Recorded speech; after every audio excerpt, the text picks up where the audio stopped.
Hello, everyone. Welcome back to another day of praying through the darkness.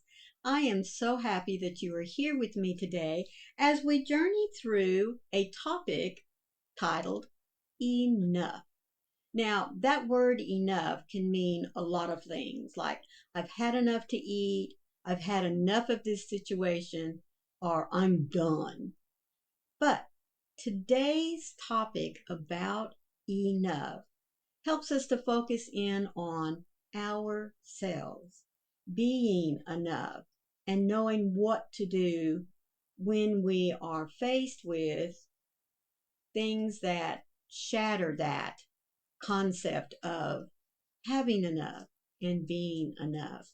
But before we get to that, let me say thank you so much for being here. Let me remind you that my devotionals for 2025 come from this little blue book that's put out by Broad Street Publishers, which, by the way, I have provided a link for you down in the description box if you wish to go and purchase your own copy.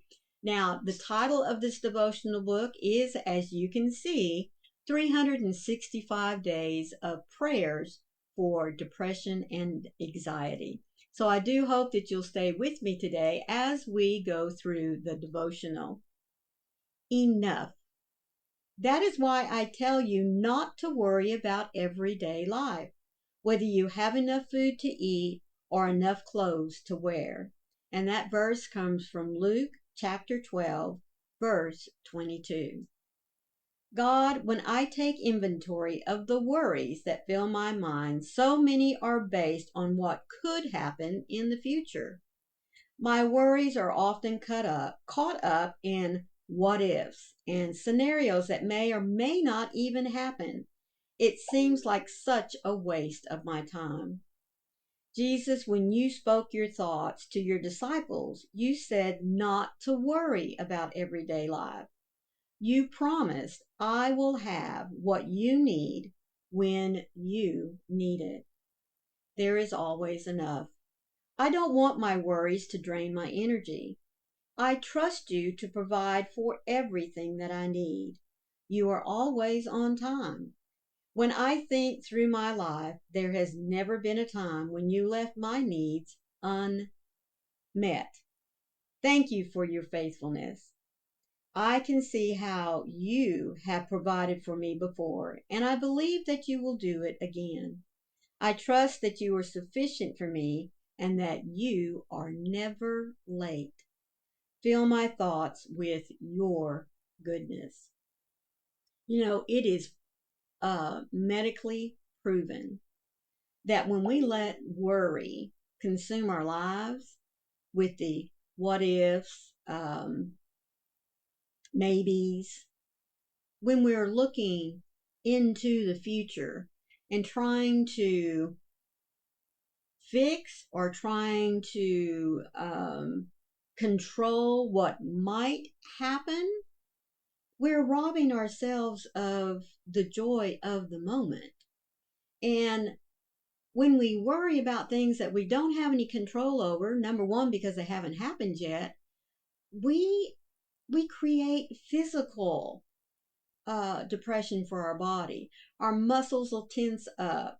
Um, we get to where we get off our schedule of eating. We may even put off exercising. We just don't take care of ourselves because we are so caught up in worrying about things that haven't happened yet, on things that we really have no control over until they are in the present. So, how can we combat that? Well, right there, Jesus told his disciples, I know what you need, and I know when you will need it. So don't worry. Don't take on added stress. Don't take on things that you have no control over. I mean, it's really easy for us, especially to worry about our families. Um, Worrying about them making the right choices, worry about them with your grandkids, worrying about are they going to make the right choice for the job? Are they going to make the right choice for their friends? Are they? we can just take on so much worry. But does it solve anything? No, it really doesn't, does it? It just creates tension and stress and physical drainage of our own bodies, of our own minds.